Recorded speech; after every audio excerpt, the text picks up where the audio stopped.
Night one of Grant Ellis' bachelor journey was particularly notable for what didn't happen.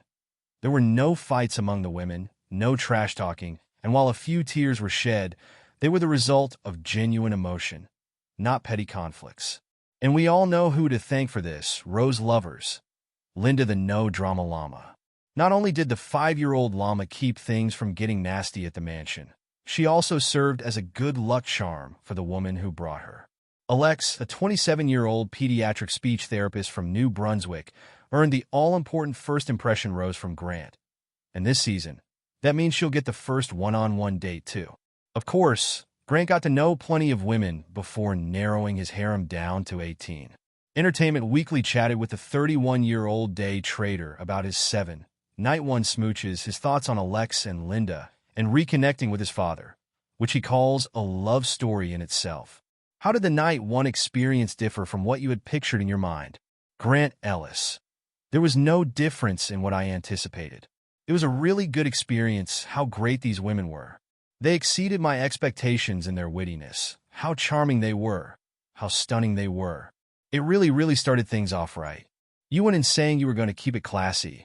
What did you mean by that? Keep it classy means just be a gentleman. Just be a gentleman at all times. It's a unique situation that I'm in, and things can get dicey if you overpromise. So just be a gentleman. Some of the women there said they prefer not to kiss on the first date. What was your attitude about kissing on night one? My attitude about kissing was in the real world. You have more time to really get to know somebody, but in this scenario, it's so unique. You have to really make decisions quick, and that is a factor in the chemistry between somebody. The way I did it was, if it was there, it was there. If it wasn't, then I'm not going to force anything. I'll let the woman dictate how things went, and then if it happened, it happened. Do you remember how many women you kissed that night? I don't remember how many women I kissed on the first night, but I know that the women that I did kiss, there definitely was a connection there. It was 7, by the way. I counted. Okay, so you know. Laughs. Let's talk about some of the entrances.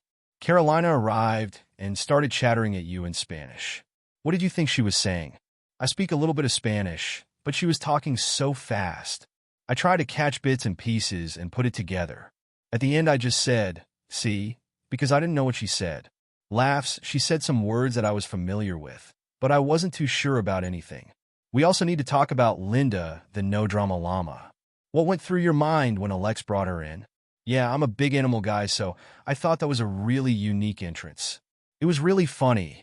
It showed her character and it showed her personality. It really stood out to me. Did you spend any more time with Linda once you went inside the mansion? Linda hung around for a little bit, but by the time that I got in the mansion, Jesse Palmer had already taken her back. Jesse spent most of the time with Linda. He was with her a lot. Now, Linda must have made an impression because Alex got the first impression rose. When did you first find out that the woman who got the fur would also get the first one-on-one date? I was informed about that, and that's something new that we did to just make the season really interesting and to bring some new flavor. It didn't affect how I approach things, and it didn't put any more weight on things. It just added a certain spin to how things played out. So you were told before night one? Yeah, I was told leading up to that night. And it really didn't affect your decision-making process? That's surprising, since getting the first one-on-one date kind of raises the stakes. I think that when you're in a situation where you're in a mansion on TV dating multiple people, the stakes are already high. Laugh, so it didn't add to it, it just kept me on my toes a little bit. Why did you ultimately choose Alex? I just think that our connection was there, and she made me laugh. We had a really good chemistry, and that's why I chose her. And she brought a llama in the house. She took a risk and it paid off. My condolences on your grandma, Corinne. Even from the little we saw of her, it's clear she was a formidable woman. What did she say to you when you told her you were going to be the bachelor? My grandmother was really happy. At that point in her life, she was struggling with a sickness, so she didn't have much to say, but I know that in her heart she was proud and she was ready for me to show the way I was raised. It was also really emotional watching you reconnect with your dad. What was it like watching that back? Yeah, that is something that was part of my journey during the show, reconnecting with my dad. That's not the last time you're going to see him. That's a love story in itself. Just reconnecting with him and rekindling with my dad and developing that trust that for the first 30 years of my life was off and on. Finally, you managed to stay pretty glitter-free on night one, even though many of the women were coated in body glitter. What's your secret? Yeah, so luckily I have a really good stylist. His name is Kerry Fettman.